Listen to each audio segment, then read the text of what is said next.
In a world of glitz and glam, flashing lights and screaming fans, most people are unaware of the war that rages behind the scenes.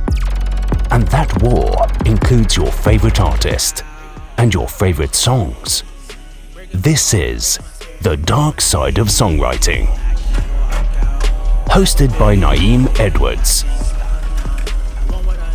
Welcome to The Dark Side of Songwriting. My name is Nayim Edwards and I am your host today. And I'm colorful as fuck for absolutely no reason other than I found this shirt. I never wore it in the closet. Why not wear it? So, today we're basically going to be talking about the war that waged behind the scenes with Ashanti versus J-Lo and everybody who decided that the white ice was colder. So, it has been revealed now about how J-Lo was never singing her fucking songs, like her mega hits. Those were Ashanti songs. Ashanti's finally getting her just due. She's finally getting her credit. She's finally getting her flowers. All that, right? Since that, see, I already knew that. You can go and listen to the I'm Real and What's Love and all of that shit. So those were Ashanti songs in the beginning. There's a whole list of shit. Again, we just talked about how Ashanti is premier, especially back then, like premier when it comes to songwriting, just because she know how to connect, know how to whatever, you know. Top of the line. I want to discuss more about just the blatant disrespect she had to go through while being the top dog, while being who she is. The fact that I would go as far to say motherfuckers didn't believe it would work with Ashanti, even though she had already proved that it will work with me. Why did my thing with this whole J-Lo shit? I don't respect it. Just straight off the motherfucking top, I do not respect that shit, because why are we taking music from one? And we know why people would do it, but like taking fucking music from a person and trying to build somebody up who can't even motherfucking sing. It's, you know, this has been going on since the beginning of music. Excuse me, fucking allergy season again, right? I'm just always fucked up. But like, taking music from an artist who has already proven that, you know, I'm this, I'm that, is one thing. But to just completely take a motherfucker's vocals and the fact that, and not even like, you're not even gonna bother to go and re-sing the shit. You're just gonna go and just, I'm gonna do the Milli Vanilli and lip sync the whole time, and everybody is praising this bitch and holding her up and doing all of this shit. I don't respect that. It shouldn't be respected. And because that's how we get our history, we get our shit. And it's not just black women get it. It's anybody who has ever made something and did something. Somebody come in, put their name on it, and it's not even them, and they get the credit for it. She went uncredited for 20 fucking years. Shut her fucking mouth. Did not argue, didn't fuss, didn't put up in the public eye, wasn't arguing, wasn't fussing when everybody already knew. Like, this shit is fucked up. Why is this whatever? And then the thing about being an artist where everybody around you think the white ice is colder, everybody around you disrespects you, everybody around you doesn't, but you basically can go ahead and say that they don't fucking believe in what you're doing.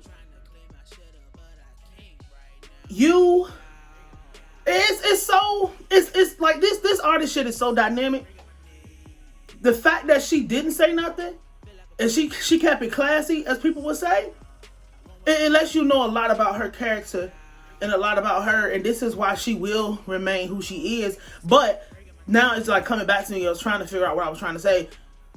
Your career will end up hitting a brick wall hitting a whatever, coming to a complete stop. Meanwhile, the other person who didn't do shit but just show up and do that, they go off and can do all of this and can branch into all this, and people wanted to hail her. And if you recall, it was Jenny from the block till the motherfucking shots rang out.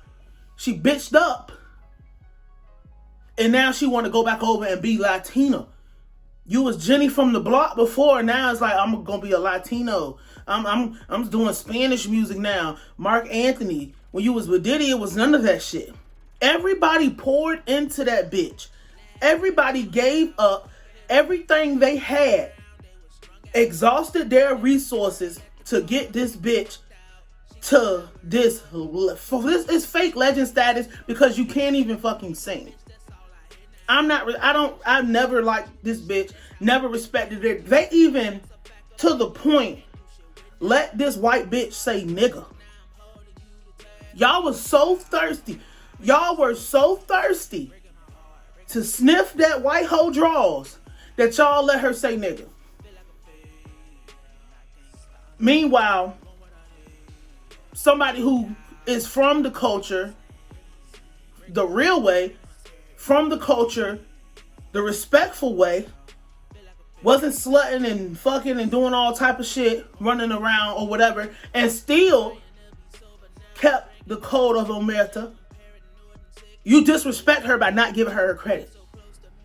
This is the importance of, this is why I'm like on my Paranormal Pentivity show, I tell people, stop going uncredited for stuff. Fuck all that. Stop going uncredited for stuff, because it allows people to disrespect you if they ever feel like they want to. The fuck was that? They feel like they want to buck their chest out or talk some shit. This bitch is like, anybody that's holding that up and you feel like that's honorable, something wrong with you. And we know this is a dirty game. People do all type of skullduggerous, insidious things. But the fact that Ashanti was the person who came in with y'all is a complete fucking staple in R&B music. When we talk about the premier R&B for the girls, you're not having premier R&B without Ashanti. I don't give a fuck how you feel about a bitch range. I don't give a fuck how you feel about if a bitch sing too soft or whatever. Why wouldn't y'all like, and it's just no fucking honoring with these niggas. It's no, you damn near gotta make a choice. And I'm just thinking about literally the past 20 years, 18 years, however many, when everybody found out or everybody realized, because you would just have to, you would have to have the ear to know when everybody found out and everybody realized, like, this motherfucker really built her career off the back of a black woman, so much to the point, and then it's just like, when shit gets too hot, you want to discard the culture. Ashanti never did that. Ashanti could have been came out this whole not singing. Just everybody could have known. It was people even came out like, why y'all was even playing with her like that? Because we have so much respect and so much regard. It's just like that not getting credit for your work shit.